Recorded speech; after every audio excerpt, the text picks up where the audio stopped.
Hey gang, Todd and Sunny here, and we're taking a look at episode 2 of Ripley.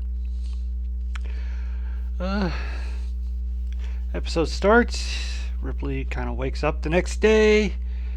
He's looking around, thinking some things through, and he goes up to the villa that Dickie lives in, and he's seen surreptitiously putting a pin onto Dickie's desk. I'm wondering if he swiped it earlier or something. Not sure.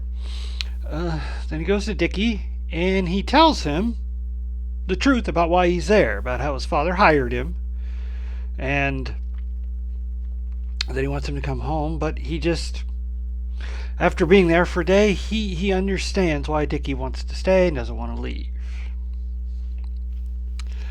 At this point, Tom tells him that he also has clothes for him from his mother.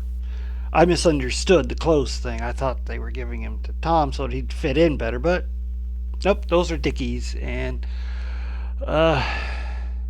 he gives them to Dickie, and Dickie's kind of unimpressed. He's, good Lord, he's an adult in his 30s. Does he really need his mother to buy his clothes for him? And Tom seems a little taken aback by Dickie not appreciating these fine things. In fact, Dickie doesn't seem to appreciate any fine things the way Tom does. And then Dickie shows Tom his art, which is all pretty amateurish, if we're going to be honest.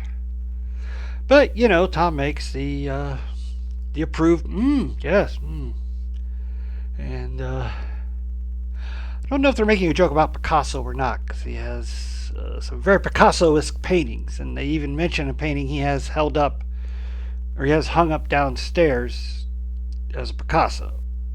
Whether or not it's really Picasso, I don't know. But that doesn't matter. They even make a joke about the blue period, because Dickie has done all these paintings that are in shades of blue.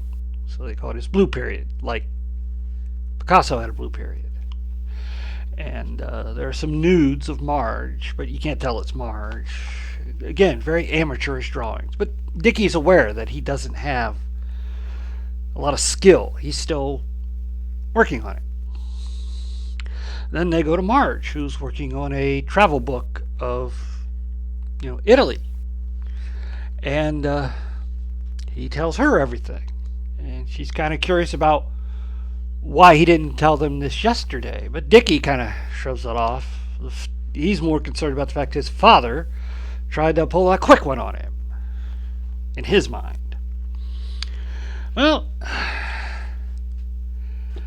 Dickie offers Tom to stay in his villa, so he doesn't have to pay for the hotel, because he knows his father's spitting the bill for Tom.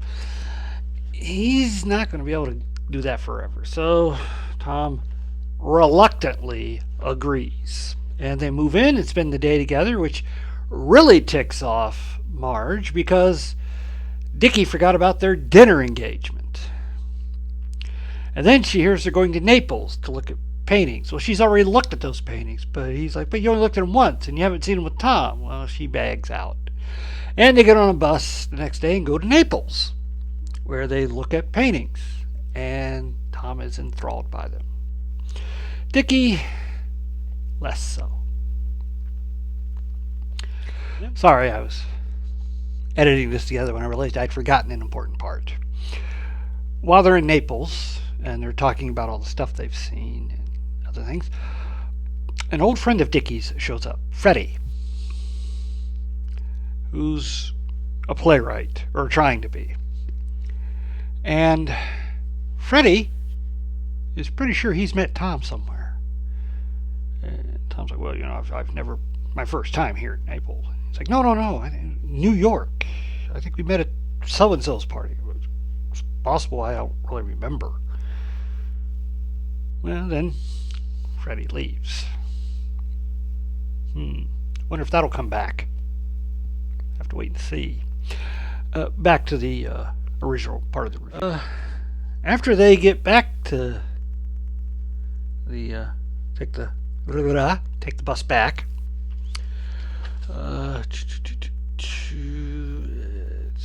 He writes a letter. Oh, no, I forgot.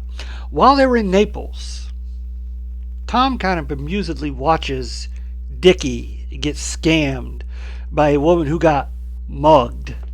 And since she has no money, the cab driver won't take her anywhere.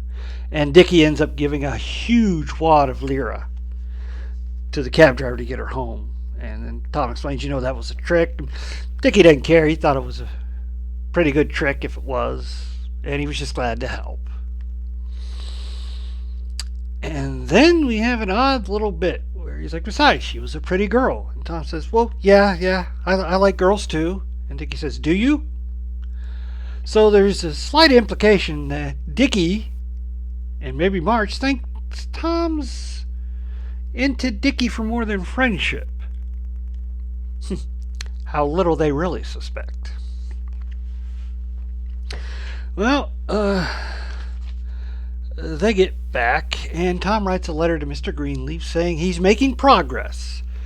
With any luck, he may be able to get Dickie home by Christmas. But you know how stubborn Dickie can be. You can't just tell him. You gotta work around to it. Later, Tom notices he's being followed. And while sitting in a cafe, the man who follows him, Carlos, approaches him. He's got a pretty interesting business proposition for a nice American like him. Dickie's intrigued by this proposal, so we don't hear what it is. He goes and takes the man to Dickie's, where it's revealed that Carlos would like Dickie and Tom to take a couple of suitcases to Paris for him. He'd give them 500,000 lira at the train station, another 500,000 when they deliver the suitcases to the address he will provide them. Dickie's like, no way. But Tom's like, well, what's the problem? And Carlos says another something interesting. He says, Tom, you are perfect for this. Your friend, not. But if you change your mind, and he gives him his address. Dickie's upset with Tom for this. Tom doesn't understand why. And Dickie has to explain to him, that guy's La Cosa Nostra, the Mafia.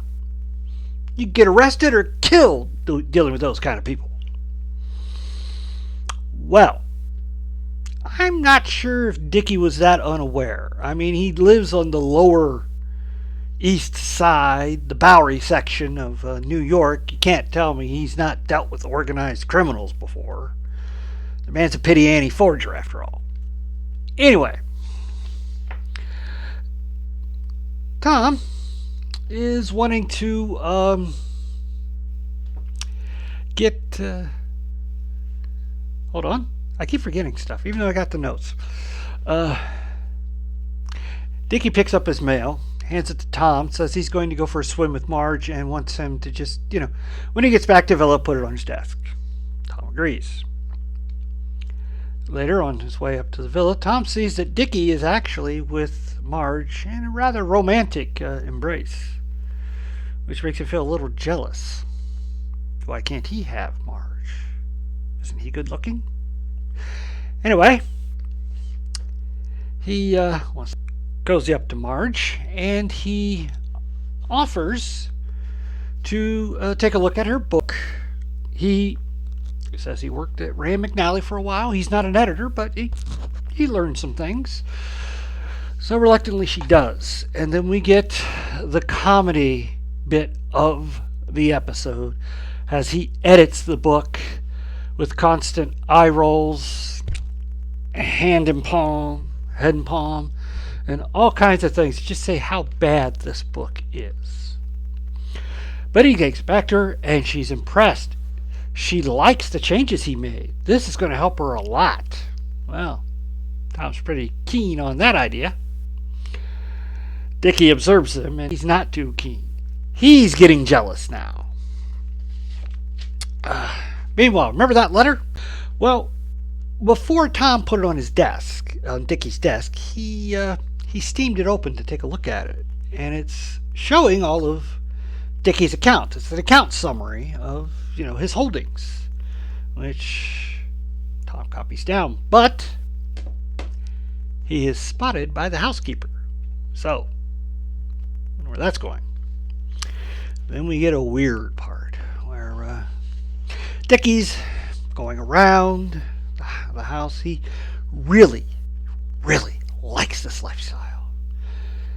And he really, really is disgusted with Dickie because he doesn't really appreciate it the way Tom would.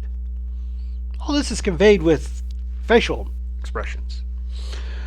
And while he's doing this, checking out Dickie's passport, and he types out a little thing on Dickie's typewriter. It is, I can't remember what the term is, but basically it's a sentence that uses every letter in the alphabet. And looking at it, he notices the lowercase e is offline. Probably need to remember that for later. Then he goes into Dickie's room, looks through his wardrobe, tries his clothes on, looks himself in the mirror, and starts imitating Dickie, using some of the phrases that he had heard Dickie use to him when they were going around his artist studio. Then he does a weird role play where he's Dickie breaking up with Marge because she's jealous of Dickie and Tom's friendship. And then he goes back to imitating Dickie, saying the things he said to him when Dickie walks in on him. Ooh, awkward. And he tells Tom he would rather Tom not wear his clothes. Meeting up later, Tom apologizes. Dickie's getting a little suspicious of him. Tom tries to drive a little bit of a wedge between Dickie and Marge about, things. Dickie just flat out comes out and says it. Look, Tom, I'm not gay. And Tom's like, well, I'm not either. Okay. And then Tom offers to leave. But Dickie's like, we'll just forget it for now. Oh. Could have gotten rid of Tom. Temporarily. Tom seems to be a rather obsessed guy. And, Tom's getting a little more creepy. The longer he stays with these people, the more he can't quite carry off his con, basically. He's just a little too anxious. A little too eager to please, as it were. And he's obviously disdainful of them. Out of jealousy, envy, and a feeling that he's more deserving of these things than they are because he can appreciate them. He appreciates fine art and fine music and fine food and good wine. To them, it's just, same old, same old. Yeah, it looks like things are going to be coming to a head pretty soon between Tom and Dickie, and I'm pretty sure Dickie's not long for this world. I don't know if it's going to be next episode or the one after, but it's pretty obvious. Dickie's minutes are numbered, because Tom really, really wants all of this. Well, I'll have to wait and see what the next episode brings, but I'm really liking it. I didn't mention this last week, but the show is in black and white, which does kind of tie it into like the setting of the early 60s. A very French New Wave kind of feel to it. Godard and Truffaut. But again, another good episode. And I'm looking forward to the next one. Until then, please hit like, share, and subscribe. And I'll see you next time.